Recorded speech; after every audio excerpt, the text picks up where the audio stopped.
Hello, my friends. Welcome to Bible and Revelations.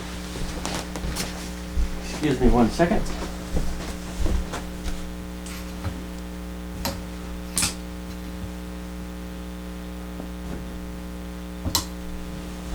Today's episode is Daniel 5.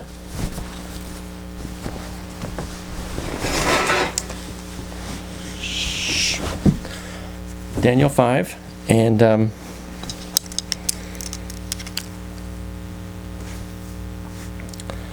that is on Belshazzar, a very wicked man.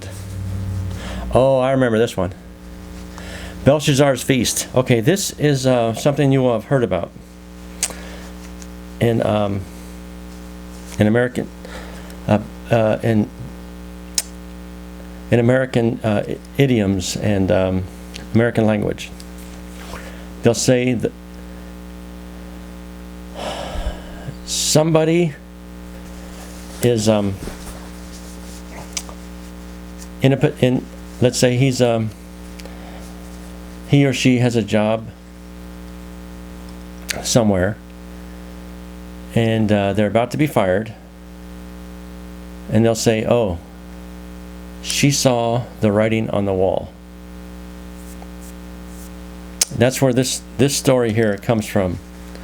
That saying comes from this story. Belshazzar does a very bad thing.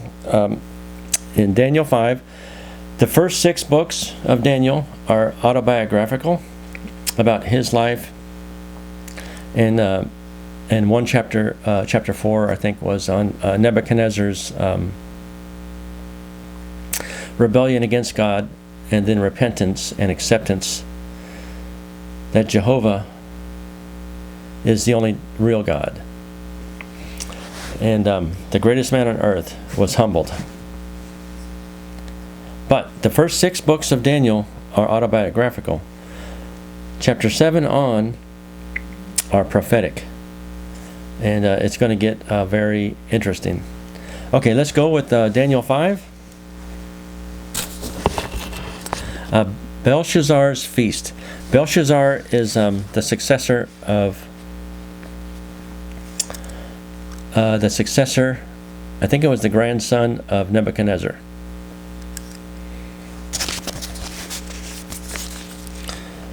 As regards Belshazzar, the king, he made a big feast.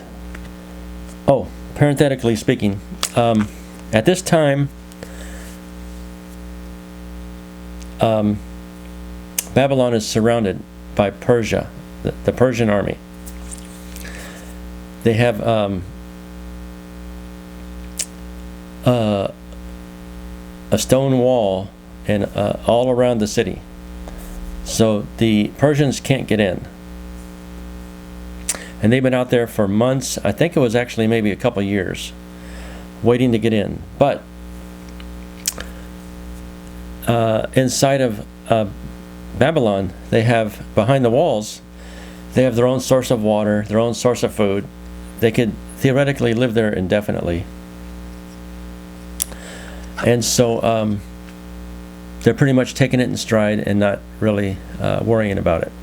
So the city is surrounded by enemies who are waiting to break in any sign of weakness.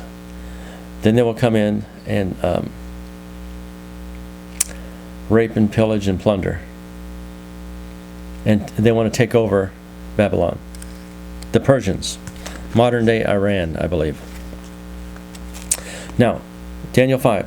As regards Belshazzar, the king, he made a big feast for 1,000 of his grandees. The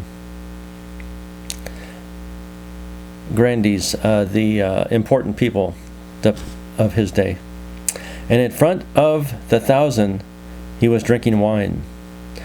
Belshazzar, under the influence of the wine, said to bring in the vessels of gold and of silver that Nebuchadnezzar, his father, it was his father, not his grandfather, Nebuchadnezzar, his father, had taken away from the temple that was in Jerusalem. that from them the king and his grandees, his concubines, and his secondary wives might drink.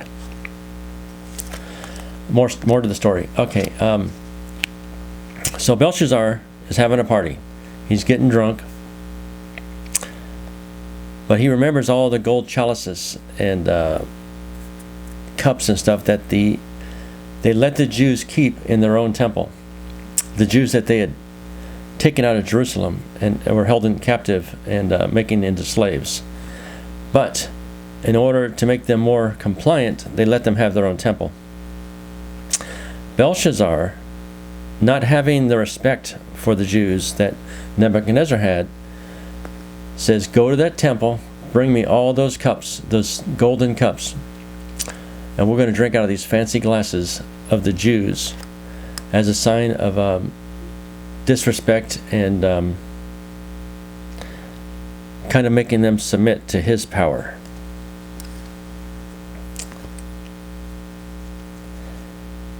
Bring in the vessels of gold and of silver that Nebuchadnezzar his father had taken away from the temple that was in Jerusalem, that from them the king and his grandees, his concubines, and his secondary wives might drink.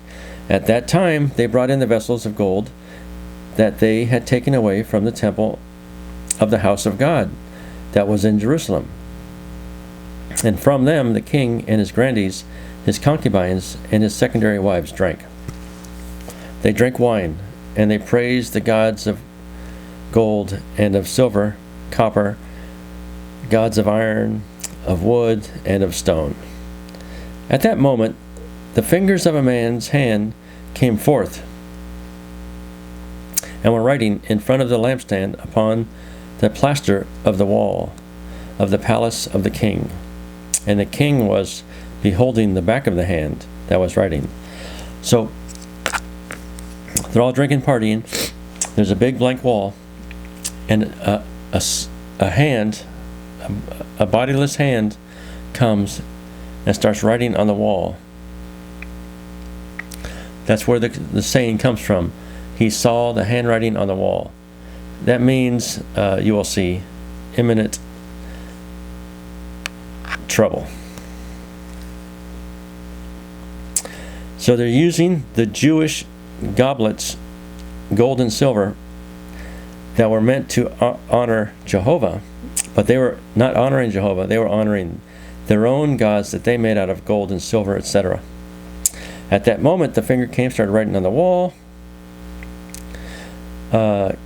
King Belshazzar seized the back of the hand that was writing. At that time, as regards the king, his very complexion was changed in him, and his own thoughts began to frighten him,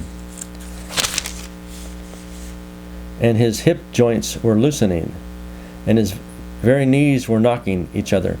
He turns white and gets very scared. The king was calling out loudly to bring in the conjurers, the Chaldeans, and the astrologers. The king was answering and saying to the wise men of Babylon, any man that will read this writing and show me its very interpretation, with purple he will be clothed, with a necklace of gold about his neck, and as the third one in the kingdom he will rule. Well, I guess I'm going to have to stop there. This is a long chapter.